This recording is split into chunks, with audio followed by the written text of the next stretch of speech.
Bonsoir.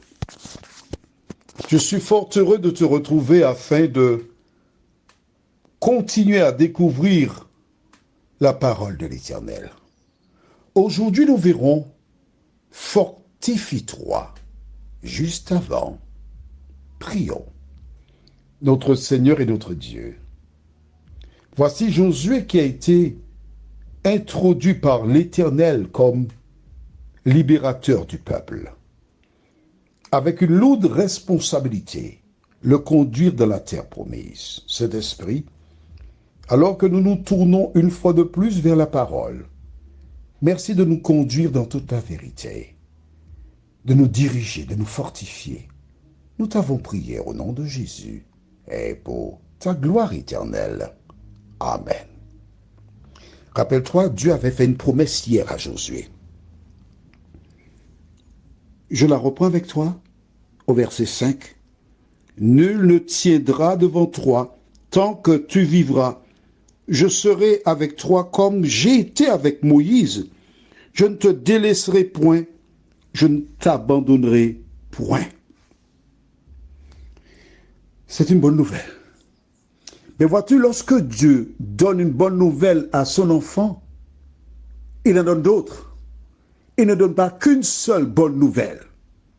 Quelles sont les autres? Lisons le verset 6 ainsi que le verset 7. Fortifie-toi et prends courage, car c'est toi qui mettras ce peuple en possession du pays que j'ai juré à leur père de leur donner. Fortifie-toi seulement et aie bon courage en agissant fidèlement selon toute la loi que Moïse, mon serviteur, t'a prescrite. Ne t'en détourne ni à droite ni à gauche, afin de réussir dans tout ce que tu entreprendras. C'est intéressant. Intéressant d'entendre le Créateur des cieux et de la terre, notre Père, nous donner les indications afin de remporter la victoire. Nous donner les clés.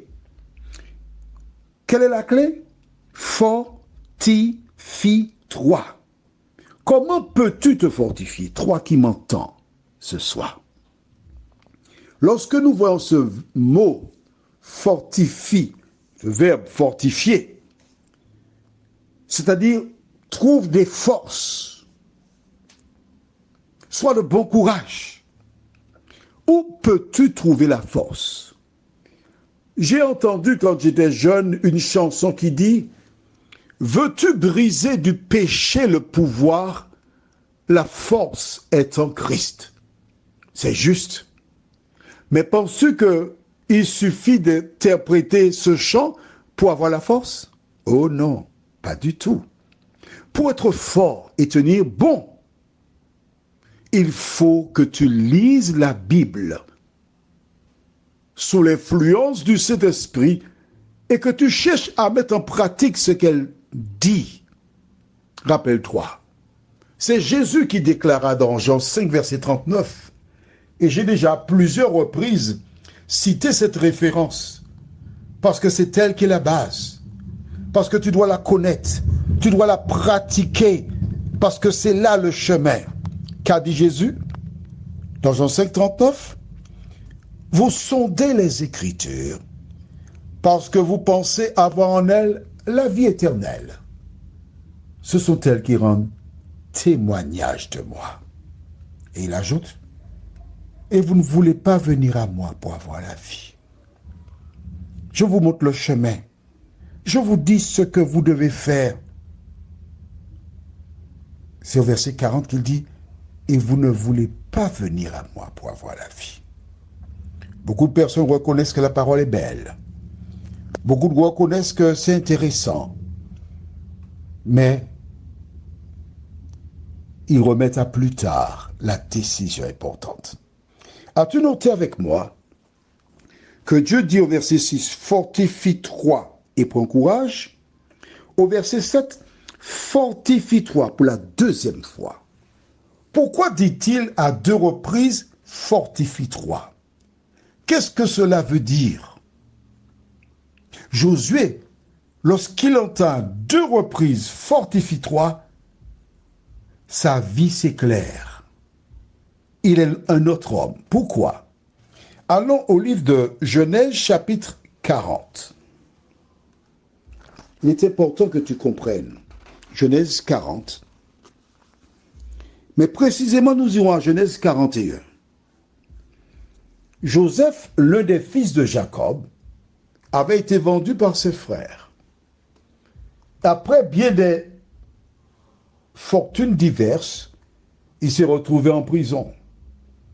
Et de la prison, il a eu les chansons et le panetier qui eurent chacun un songe. Il leur donna l'explication. Et plus tard, quand Pharaon eut un songe, à son tour, puis un deuxième, il chercha à comprendre et trouver aussi l'explication auprès des magiciens, des quimboiseurs et autres.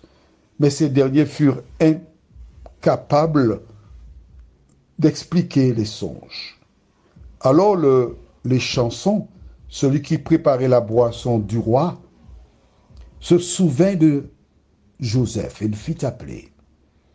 Le roi lui posa des questions et il répondit à ce dernier que ce n'est pas lui qui connaît, qui sait, mais l'Éternel, c'est lui qui révèle les secrets. Il donna l'explication à Pharaon, mais il révéla quelque chose de fondamental que tu ne dois jamais oublier. Et nous lisons dans Genèse chapitre 41, verset 32. Si Pharaon a vu le songe se répéter une seconde fois, c'est que la chose est arrêtée de la part de Dieu et que Dieu se hâtera de l'exécuter. Lorsqu'une chose se répète 2 fois, cela veut dire que cela vient de Dieu et quand il dit une chose, la chose se réalise. Quand Josué a vu que Dieu lui a dit à 2 reprises, fortifie-toi, il a été émerveillé parce qu'il savait que l'Éternel serait avec lui. Et Dieu lui dit, à la fin du verset 7, ce qui suit, en agissant fidèlement selon toute la loi que Moïse, mon serviteur, t'a prescrite, ne t'en détourne ni à droite ni à gauche, afin de réussir dans tout ce que tu entreprendras. Toi qui m'écoutes en ce soir, as-tu lu? As-tu compris la parole? Dieu donna à Josué le secret de la réussite. Il lui a clairement indiqué que si tu mets en pratique la parole, tu réussiras dans toutes tes entreprises. Tu voudrais fonder un foyer? Tu as vu un homme qui te plaît?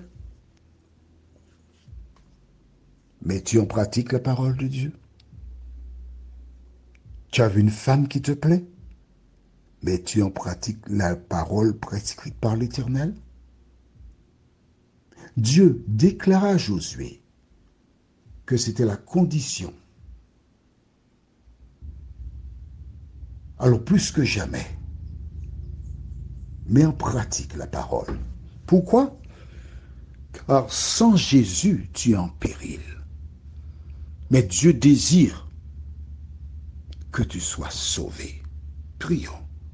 Notre Seigneur et notre Dieu, merci pour la parole. Merci de nous aider à comprendre que sans Jésus, nous ne pouvons pas vivre. Sans Jésus, nous ne pouvons pas réussir. Nous sommes en péril si nous détournons nos yeux de celui qui nous a appelés des ténèbres à son admirable lumière. Seigneur, plusieurs qui se tournent vers toi ont peur pour l'avenir. Mais d'aide-les aider à garder à l'esprit que lorsque que Dieu appelle quelqu'un, il est avec cette personne. Il ne l'abandonne jamais. Et que l'Éternel achève toujours ce qu'il a commencé. Merci Seigneur pour ta présence. Au nom de Jésus et pour ta gloire éternelle. Amen. Je te souhaite une bonne nuit sous le regard de Dieu.